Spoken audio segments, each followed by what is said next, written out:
Like and subscribe and click the bell icon to get new video updates.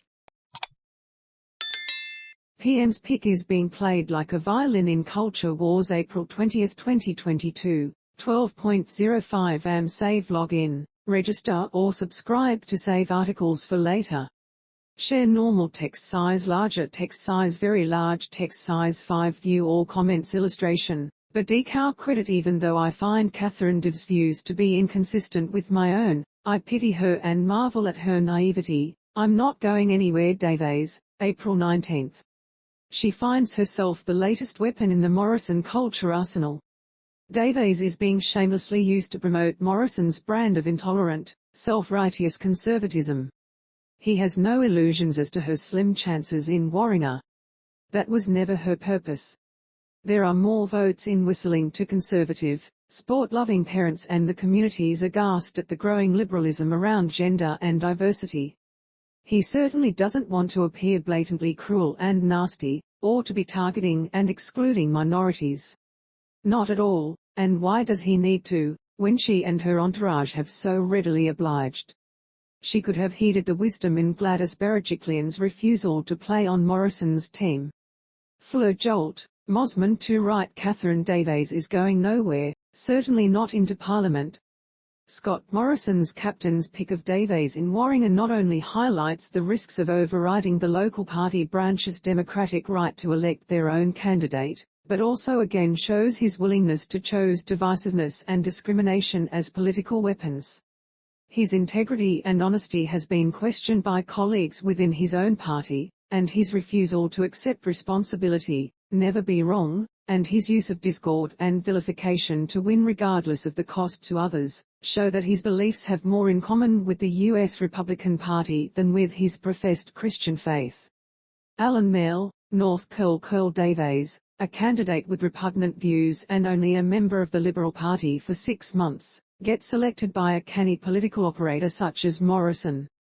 Anyone would think that he believes that the seat is unwinnable. It also makes you wonder whether Dev's opinion is a core philosophy of the Liberals, as alluded to by Tiana McQueen. Joe Rainbow, Orange illustration, John Shakespeare credit. How could anyone select a person with such divisive views for any role? Apologies and deletions notwithstanding, leopards do not change their spots. Wayne Stinson, Marimbula. Once again we are witnessing the PMS's stubbornness, this time over his determination to have Davies installed as his captain's pick as the Warringah candidate. It seems he would prefer to lose the seat rather than admit he made a bad choice. Has he been reminded of his choice of Craig Kelly? Sandra Burke, North Sydney. Morrison isn't getting the credit he deserves for his tactical masterstroke in sacrificing Davies in Warringah, knowing her transgender views might win Conservative votes elsewhere. It's what any good Christian would do. John MacDonald, Kings Langley. Davies makes transphobic comments about the destruction of families for flawed beliefs. I wonder if she's ever spent time with families of transgender children, teens or adults.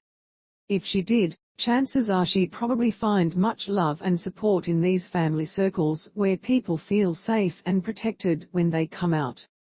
Kerry Weeby, Blacktown. Davies is quoted as saying she is not going anywhere. I'm sure the voters of Warringah will ensure that includes Canberra on May 21. Barry Mullins, Croydon. Voter disillusion makes hung Parliament likely. Illustrator, John Shakespeare credit. It's hardly surprising voters are fatigued given the major parties are solely focused on self-preservation and seemingly deaf to the growing concerns of the electorate. Independent candidates set to put climate integrity first, April 19. Those disenchanted are now looking for an alternative that hears their voice. The likely move to independent representation may well result in a well-hung Australia. Janet Argall, Dulwich Hill. It seems Scott Morrison will have a massive dilemma when it comes to appeasing the crossbench in the event of a hung parliament. The platforms they stand on include climate change, integrity commissions, treatment of women and health. These seem to be issues to which Morrison and his government have a history of vociferous, sometimes vitriolic and ideological opposition. It's a pretty big hurdle for a party not known for its ability to compromise. Peter Burke, Rockdale Morrison and Barnaby Joyce have rejected any agreement with independent candidates to form government at the election, and Morrison has self-assuredly boasted, "We intend to win majority government at the election." Politicians with supposedly good intentions make promises, such as an anti-corruption commission, but politicians with good character keep them. Morrison would do well to